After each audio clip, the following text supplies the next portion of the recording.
तो चलिए बेटी, आज हम स्टार्ट करते हैं laws of chemical combination. Laws of chemical combination, what does it mean? इसका मतलब क्या होता है?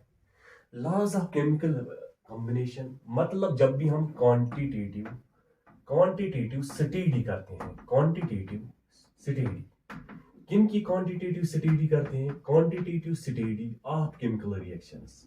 जब भी हम केमिकल रिएक्शंस या केमिकल कॉम्बिनेशंस की क्वांटिटेटिव स्टडी करते हैं,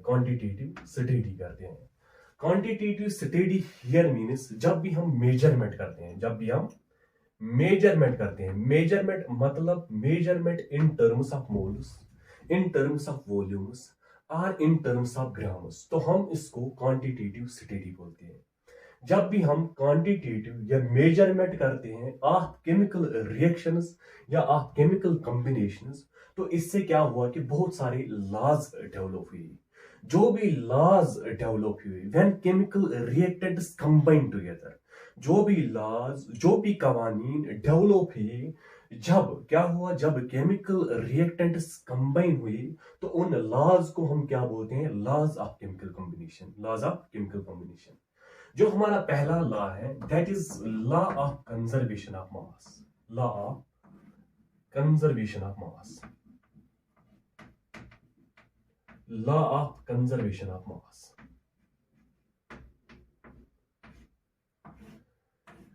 law of conservation of mass क्या होता है? ये जो law of conservation of mass होता है, ये किसने दिया था? It was stated by a French chemist. ये एक फ्रेंच केमिस्ट था जिसका नाम था ए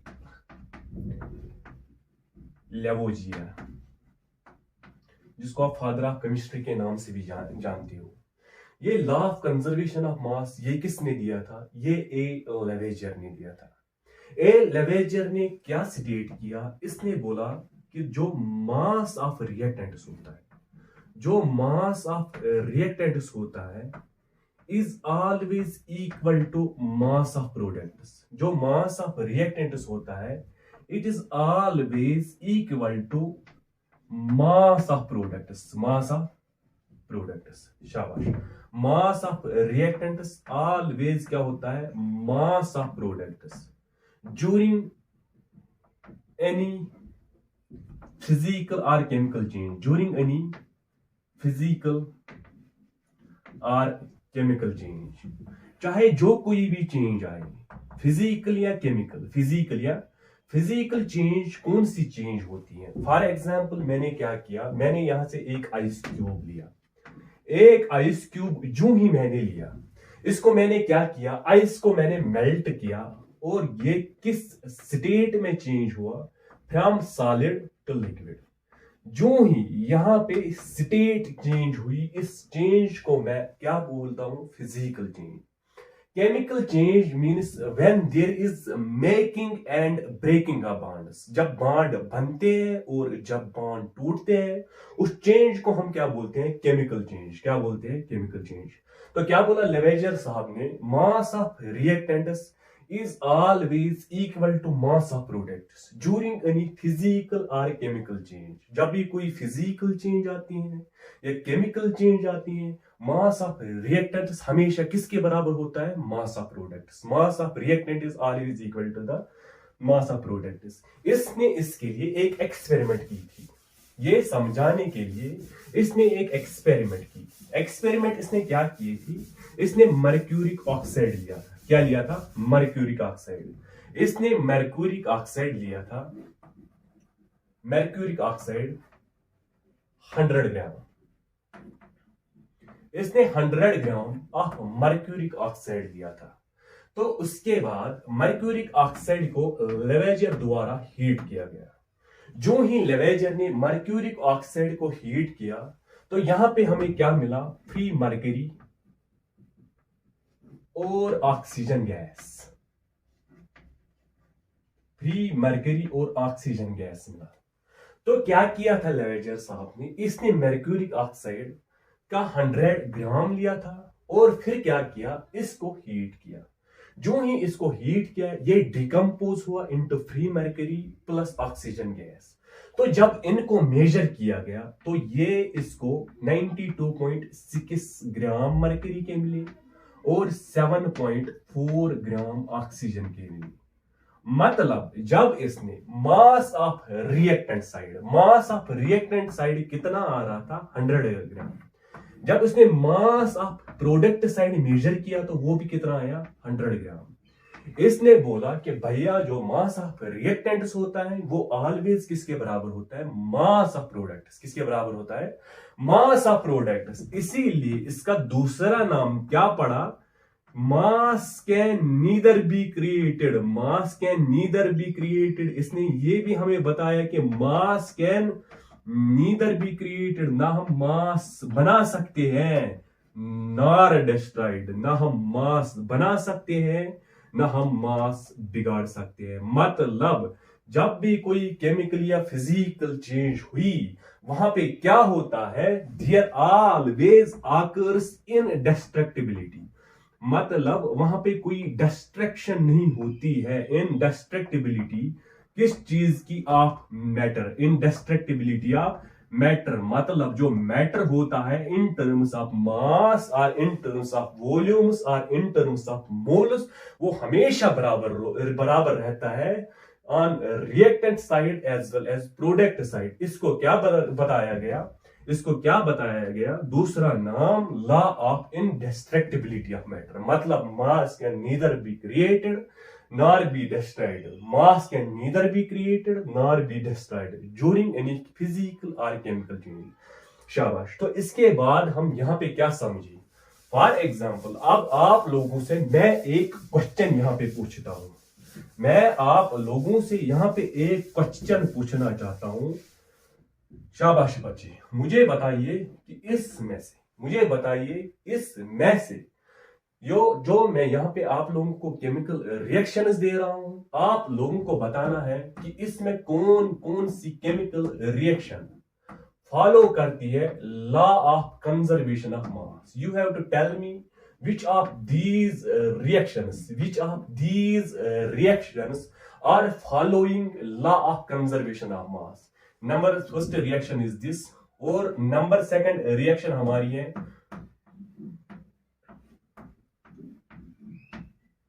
number third reaction is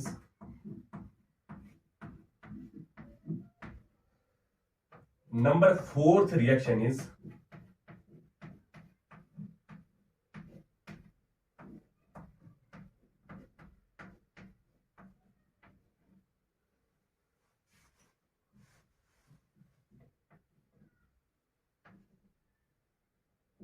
शाबाश।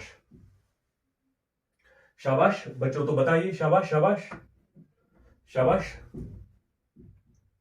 तो बताइए शाबाश। नंबर वन, यहाँ पे 2 मैग्नीशियम पार्टिकल है और 2 ऑक्सीजन, यहाँ पे भी 2 मैग्नीशियम और 2 ऑक्सीजन, मतलब law of conservation of mass is followed here. यहाँ पे 1 कार्बन और 2 ऑक्सीजन, यहाँ पे भी 1 कार्बन और 2 ऑक्सीजन, मतलब law of conservation of mass is followed here. यहाँ पे 1 सल्फर और 2 ऑक्सीजन, यहाँ पे 1 सल्फर और 2 ऑक्सीजन, मतलब law of conservation of mass is followed. यहाँ पे कार्बन 1, यहाँ पे कार्बन 2, यहाँ पे कार्बन 1, यहाँ पे कार्बन 2, यहाँ पे हाइड्रोजन 4, यहाँ पे भी हाइड्रोजन 4 है, यहाँ पे ऑक्सीजन 4 लेकिन यहाँ पे oxygen 6। Means law of conservation of mass is not followed here. Law of conservation of mass is not followed here. तो हम ये भी बता सकते हैं अगर हमारे पास कोई केमिकल रिएक्शन है, if that chemical reaction is balanced, अगर वो केमिकल रिएक्शन बैलेंस्ड है, हम बता सकते हैं कि law of conservation of mass is followed here. Law of conservation of mass is followed here. तो शाबाश। अब क्या हुआ कि रिसेंटली एक डेवलपमेंट हुई। आइंस्टाइन साहब ने क्या बताया कि हम एनर्जी को मास में और मास को एनर्जी में कन्वर्ट कर सकते हैं। एज पर theory of relativity we can convert mass into energy, we can convert mass into energy. For example अगर हमें किसी जगह पे मास की कमी हुई, किसी जगह पे मास की, मतलब वो मास जो वहां पे कम हुआ होगा वो इन टर्म्स ऑफ एनर्जी वहां पे निकला होगा। तो आजकल हम क्या बताते हैं, इसको हमने फर्दर डेवलप किया।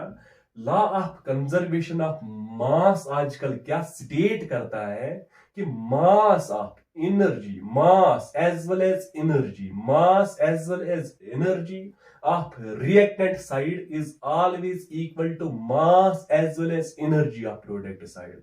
मास और एनर्जी रिएक्टेंट साइड की ऑलवेज इक्वल होती है mass and energy, mass of energy, because some mass is converted into energy and energy is converted into mass as per the theory of relativity which was given by Sir Einstein। तो हम क्या बताते हैं आजकल इसको develop करके, mass of, शाबाश, mass and energy of reactants always equals to the mass and energy of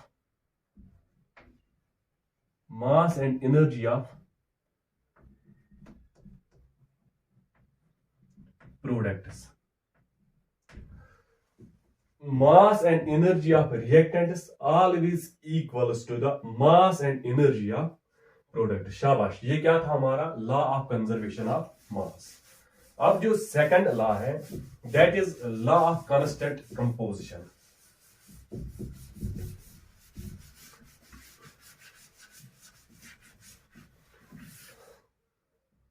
जो हमारा सेकंड लॉ है that is law of definite proportions, law of definite proportions or law of constant composition।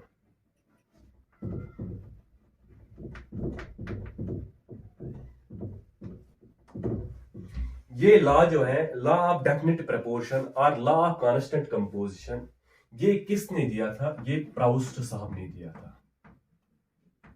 ये किसने दिया था? ये Proust साहब ने दिया था। एज पर दिस लॉ ये क्या स्टेट करता है कि अगर हमारे पास कोई केमिकल कंपाउंड है, फॉर एग्जांपल मेरे पास कोई केमिकल कंपाउंड है, मान लीजिए मेरे पास कोई केमिकल कंपाउंड है वाटर। एज पर दिस लॉ जो भी हमारे पास केमिकल कंपाउंड होता है, जो भी हमारे पास केमिकल कंपाउंड होता है, मान लीजिए उसका सोर्स कोई भी हो, मान लीजिए उसका सोर्स कोई भी हो।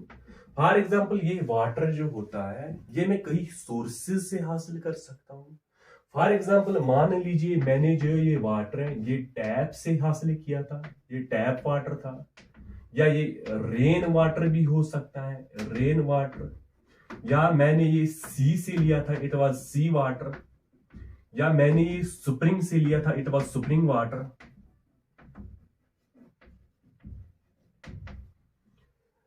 प्राउस्ट साहब ने हमें बताया कि जो केमिकल कंपाउंड होता है, केमिकल कंपाउंड में क्या होता है, उसमें हमेशा कांस्टेंट कंपोजिशन रहती है।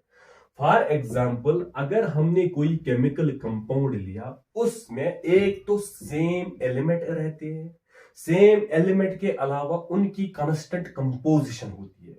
कांस्टेंट कंपोजिशन बोले तो फॉर एग्जाम्पल ये जो H2O है, H2O, ये टैप वाटर भी H2O ही होता है, रेन वाटर भी H2O ही होता है, सी वाटर भी H2O ही होता है, स्प्रिंग वाटर भी H2O है। मतलब सोर्स कोई भी हो, एक तो पार्टिकल सेम रहेंगे, एक तो पार्टिकल सेम रहेंगे एंड नंबर सेकंड इनकी कंपोजिशन चेंज नहीं होने वाली। फॉर एग्जाम्पल अगर मैं यहां पे मानू, अगर मैं यहां पे देखूं तो हाइड्रोजन के दो पार्टिकल्स मतलब दो पार्ट्स हैं। तो oxygen parts by mass, oxygen का मास कितना होता है 16, मतलब 2 parts of hydrogen by mass, 2 parts of hydrogen by mass are in a combination with 16 parts of oxygen by mass, 16 parts of। तो अगर हम इनका रेशियो निकालें तो वो कितना बनेगा 2 1s and 2 8s 1:8।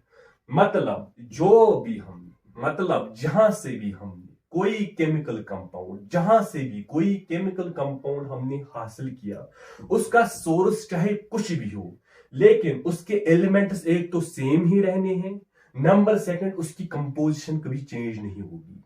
Number second इसकी composition and elements are always same. Composition and elements एक ही, ये क्या स्टेट करता है, composition and elements of a chemical compound are always same. मतलब टैप वाटर H2O होता है, रेन वाटर कभी H3O2 नहीं होगा, सी वाटर कभी H2O2 नहीं होगा, सुप्रीम वाटर कभी H2O4 नहीं होगा। ये जितने भी सोर्सेज यहाँ पे थे जो हमने वहां से वाटर हासिल किया, उसकी कंपोजिशन हमेशा सेम थी। मतलब दो ही पार्ट्स हाइड्रोजन के 16 पार्ट्स ऑफ ऑक्सीजन के साथ कंबाइन हुए। मतलब एक पार्ट हाइड्रोजन का और 8 पार्ट ऑक्सीजन के हमेशा ही मिक्स हुए, हमेशा ही कंबाइन हुए और हमें क्या मिला, वाटर। और इसमें हमेशा सेम एलिमेंट्स रहेंगे, मतलब हाइड्रोजन और ऑक्सीजन। हाइड्रोजन और ऑक्सीजन क्या एक पर्टिकुलर रेशियो में, मतलब 1:8 में कंबाइन होके हमेशा वाटर बनाएंगे। शाबाश। तो नंबर सेकंड, फॉर एग्जांपल अगर मैं यहां पे देखूं, फॉर एग्जांपल नंबर सेकंड हम यहां पे लेते हैं, मिसाल के तौर पर मेरे पास कार्बन डाइऑक्साइड है। ये जो कार्बन डाइऑक्साइड, इसके मानिए कि बहुत सारी सोर्सेस है। फॉर एग्जांपल एक मैंने कार्बन को जलाया तो मुझे यहाँ पे क्या मिला, carbon dioxide. I burn carbon in presence of oxygen, what I get is carbon dioxide. और मैंने क्या किया, मैंने कैल्शियम कार्बोनेट को हीट किया, मैंने इसको हीट किया, मुझे क्या मिलता है, क्विक लाइम और कार्बन डाइऑक्साइड मिलता है।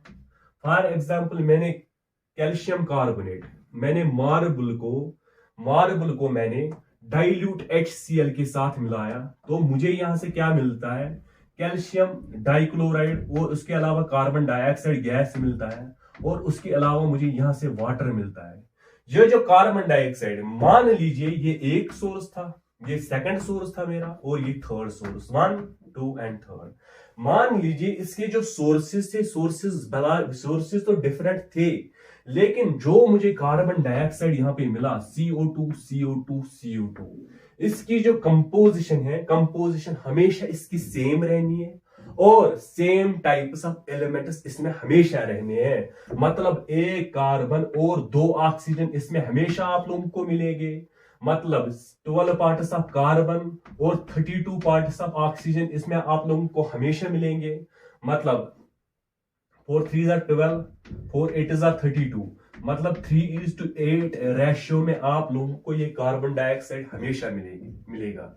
मतलब एक तो composition, number second same types of elements are always present in a chemical compound, whatever be the source of compound. एक ही बात यहाँ पे आपको एट लास्ट याद रखनी है, what ever be the source of A compound, its composition is always constant। एक इसकी composition always constant रहती है, और same type of element, मतलब same type of, जितने इस कार्बन डाइऑक्साइड में इस एलिमेंट, जो इस कार्बन डाइऑक्साइड में एलिमेंट्स है, वही इस कार्बन डाइऑक्साइड में भी होंगे, और वही इस carbon, irrespective of their source जो भी था, इनकी कंपोजिशन हमेशा क्या मिलेगी हमें, कांस्टेंट। सोर्स जो भी था, कंपोजिशन हमेशा क्या मिलेगी, कंपोजिशन हमेशा मिलेगी कांस्टेंट, कंपोजिशन हमेशा क्या मिलेगी, कांस्टेंट। शाबाश। ये था हमारा law number second, this was law of definite proportion.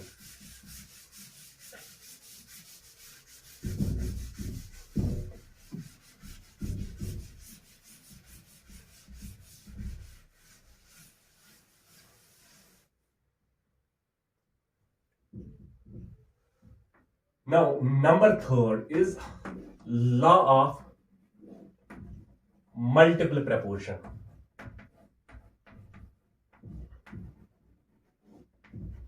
Law of multiple proportion. Law of multiple proportion हमारे जॉन डाल्टन साहब ने दिया था। It was given by John Dalton. ये किसने दिया था, जॉन डाल्टन ने। ये लॉ ऑफ मल्टीपल प्रपोर्शन हम एग्जाम्पल से समझते हैं। फॉर एग्जाम्पल, जब भी कोई दो एलिमेंट्स आपस में कंबाइन होते हैं, फॉर एग्जाम्पल मैंने दो एलिमेंट्स यहां पे लिए, एक हमारा हाइड्रोजन है और दूसरा oxygen. when they form two or more than two compounds, जब ये एक से ज्यादा कंपाउंड बनाते हैं।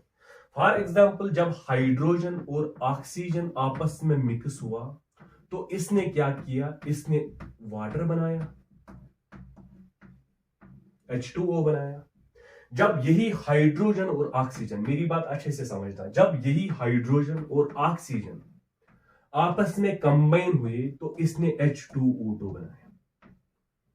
क्या किया, when two elements combine each other, जब ये रिएक्ट होते हैं, शाबाश लिखिए, when two elements combine together, जब ये कंबाइन होते हैं, combine to form two or more than two compounds,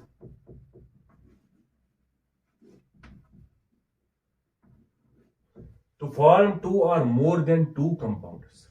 or more than two compounds, मतलब हाइड्रोजन और ऑक्सीजन, इसने दो कंपाउंड बनाया, एक हमारा वाटर और दूसरा हाइड्रोजन पेरोक्साइड। इसमें क्या होता है, एक का मास फिक्स्ड होता है, मतलब यहां पे भी हाइड्रोजन दो है, यहां पे भी हाइड्रोजन दो है, यहां पे भी हाइड्रोजन H2 है, two parts of hydrogen, and here अगर आप देखेंगे तो यहां पे भी दो पार्ट्स ऑफ हाइड्रोजन है, जिसका मास यहाँ पे फिक्स्ड नहीं है, वो क्या है, वो ऑक्सीजन है। यहाँ पे ऑक्सीजन और यहाँ पे ऑक्सीजन, यहाँ पे O, यहाँ पे O2, यहाँ पे one part of oxygen and यहाँ पे टू पार्ट्स ऑफ ऑक्सीजन, यहाँ पे एक पार्ट था ऑक्सीजन का और यहाँ पे दो पार्ट ऑफ ऑक्सीजन है। क्या बता रहा है लॉ ऑफ मल्टीपल प्रपोर्शन, जब भी दो कंपाउंड, जब भी दो एलिमेंट्स आपस में कंबाइन होके two or more than two compounds बनाते हैं, तो अगर इनमें एक का मास फिक्स्ड है, तो जो अनफिक्स्ड एलिमेंट्स इनके साथ कंबाइन होते हैं, जो अनफिक्स्ड, जिनका मास फिक्स्ड नहीं होता है, जो अनफिक्स्ड एलिमेंट्स इनके साथ कंबाइन होते हैं, तो ये सब एक सिंपल होल नंबर रेशियो में करते हैं। फॉर एग्जाम्पल, मैंने क्या किया, यहां पे लिया हाफ ऑफ O2, और अगर हम इस और इसका रेशियो देखेंगे तो half of O2 and O2, this is 16:32 और 1:2, मतलब इसका जो रेशियो हमें यहां पे मिला वो सिंपल मिला, इसका जो रेशियो मिला है वो हमें सिंपल होल नंबर रेशियो मिला। यही है लॉ ऑफ मल्टीपल प्रपोर्शन, मतलब जब भी दो एलिमेंट्स आपस में कंबाइन होते हैं, यहां पे भी हाइड्रोजन था और यहां पे ऑक्सीजन था तो वाटर बना, यहां पे भी हाइड्रोजन था तो यहां पे भी ऑक्सीजन था तो हाइड्रोजन पेरोक्साइड बना। जब इनमें एक का मास फिक्स्ड हो, फॉर एग्जांपल यहां पे दो हाइड्रोजन थे और यहां पे भी दो हाइड्रोजन थे, यहां पे भी दो हाइड्रोजन थे और यहां पे भी दो हाइड्रोजन थे, और इनमें से एक का मास अनफिक्स्ड था, मतलब इसका मास फिक्स्ड नहीं होता है, इसका मास हमने फिक्स्ड नहीं लिया, तो जो डिफरेंट कंपाउंड्स हमें मिले एज पर लॉ ऑफ मल्टीपल प्रपोर्शन, जो अनफिक्स्ड थे, मतलब यहां पे ऑक्सीजन अनफिक्स्ड था ना, तो एज पर जॉन डाल्टन ये कॉम्बिनेशन हमेशा इन सिंपल रेशियोज में करते हैं। These combinations are always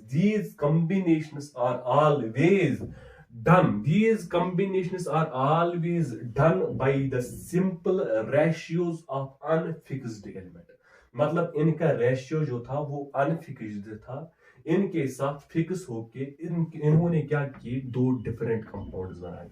When two elements combine together to form two or more than two compounds, the element which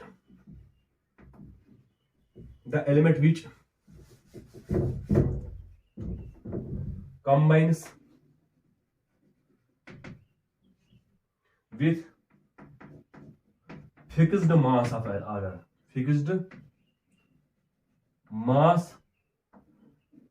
of other do so in simple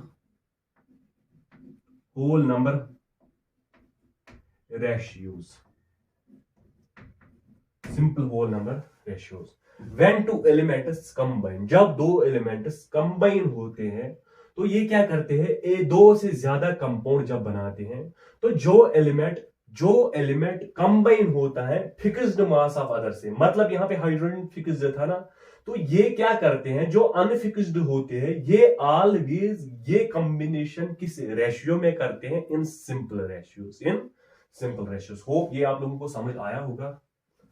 now इसके बाद हमारा fourth law होता है, that is law of reciprocal proportion.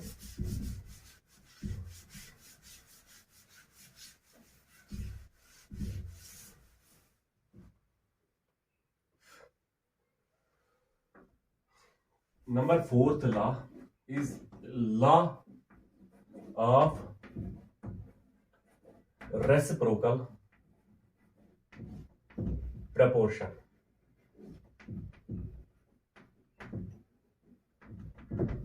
तो ये law किस भाई साहब ने दिया था, रिचर ने। ये लॉ रिचर भाई साहब ने दिया था। तो ये लॉ हमें क्या समझाता है, ये लॉ हमें क्या कहता है। फॉर एग्जाम्पल अगर मेरे पास दो एलिमेंट्स हैं, मिसाल के तौर पर समझना, पहले मैं एग्जाम्पल से आप लोगों को समझाता हूं। फॉर एग्जाम्पल मेरे पास दो एलिमेंट्स हैं, एक मेरे पास कार्बन है और दूसरा मेरे पास सल्फर है। एक मेरे पास कार्बन है और दूसरा मेरे पास सल्फर है। When two elements combine with the fixed mass of third element, मतलब मैं यहां पे थर्ड एलिमेंट लेता हूं ऑक्सीजन और इसका मैंने क्या किया, फिक्स्ड मास लिया। इसका मैंने क्या किया, फिक्स्ड मास लिया। When carbon and sulfur combines with fixed mass of third element, तो ये क्या करता है, ये कार्बन डाइऑक्साइड बनाता है और ये क्या बनाता है, सल्फर डाइऑक्साइड। ये क्या करता है, ये कार्बन एंड ऑक्सीजन जब आपस में कंबाइन हुए तो इन्होंने क्या किया, कार्बन डाइऑक्साइड बनाया। सल्फर और ऑक्सीजन इसने क्या किया, सल्फर डाइऑक्साइड बनाया। एज पर रेसिप्रोकल प्रपोर्शन, जब ये कार्बन और सल्फर अब आपस में मिक्स होते हैं, जब ये आपस में मिक्स होते हैं, फॉर एग्जांपल जब ये आपस में कंबाइन होते हैं तो इसने क्या किया, इसने CH2 बनाया, कार्बन डाइसल्फाइड। तो जो इनका और इनका रेशियो होता है, जो इनका और इनका रेशियो होता है वो हमेशा सिंपल होल नंबर होता है। क्या होता है, simple whole number ratio.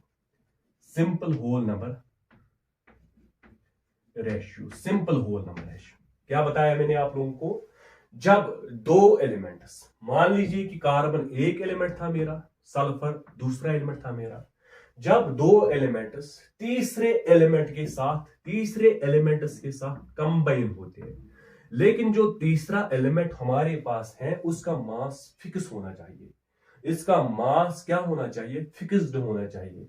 When carbon and oxygen mixed together they form carbon dioxide. When sulfur and oxygen combined together इसने क्या बनाया, सल्फर डाइऑक्साइड।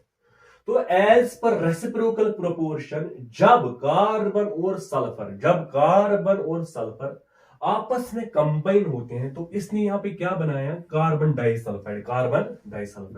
जो CS, जो 1:2 का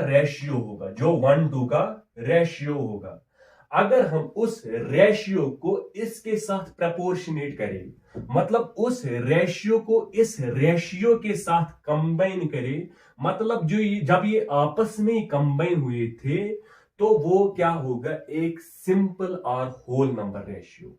फॉर एग्जाम्पल कार्बन के यहां पे कितने पार्ट्स हैं, 12, और सल्फर के यहां पे कितने पार्ट्स हैं, 32। As we know it is atomic mass और एटॉमिक वेट इज 32 और इसका क्या होता है, 12। शाबाश।